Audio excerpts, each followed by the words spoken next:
जय Hind dear defence aspirants. बहुत सारे स्टूडेंट्स का प्रश्न होता है कि सर एसएसबी, एनएसबी और एएफएसबी में डिफरेंस क्या होता है।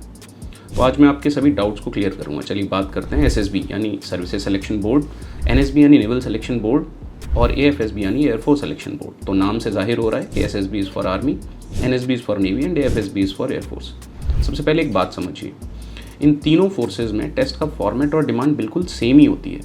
हाँ, अगर हम प्रोसीजरल बात करें तो थोड़ा डिफरेंस होता है। जैसे अगर आप एसएसबी जा रहे हैं तो प्रोसेस कुछ इस तरह से होती है, जब आपका स्क्रीन इन होता है तो अगले दिन साइकोलॉजिकल असेसमेंट कंडक्ट होता है। इसमें आपके टीएटी, डब्ल्यूएटी, एसआरटी और एसडी होते हैं। ये सब अगले दिन ही होता है। अगर आप एएफएसबी जा रहे हैं तो थोड़ा डिफरेंस है।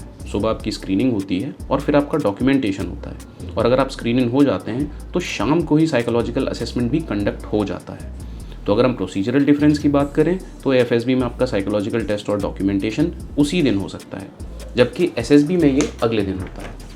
लेकिन जब हम टेस्ट की बात करते हैं तो उनमें कोई फ़र्क नहीं है। साइकोलॉजिकल टेस्ट में टैट, वैट, एसआरटी, एसडी ये सब एसएसबी, एनएसबी और एएफएसबी में सेम ही होते हैं। इंटरव्यू हर जगह एक जैसा होता है।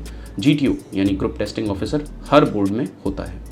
अब अगर आप किसी स्पेसिफिक एंट्री के लिए अप्लाई कर रहे हैं, जैसे कि टेक्निकल एंट्री, तो हो सकता है आपसे टेक्निकल नॉलेज के कुछ क्वेश्चंस पूछे जा सकते हैं। और होता क्या है, जैसे अगर आप जैक ब्रांच के लिए जा रहे हैं तो इंटरव्यूइंग ऑफिसर आपसे कुछ लीगल एप्टीट्यूड के सवाल पूछ सकते हैं। लेकिन ये भी ज़रूरी नहीं है, सब कुछ इंटरव्यूइंग ऑफिसर पर डिपेंड करता है। आखिर में हर बोर्ड की बेसिक डिमांड तो यही है कि वे आपके 15 OLQs ऑफिसर लाइक क्वालिटीज़ को इवेल्युएट करें। अगर आप अच्छा परफॉर्म करेंगे तो आपको रिकमेंड किया जाएगा।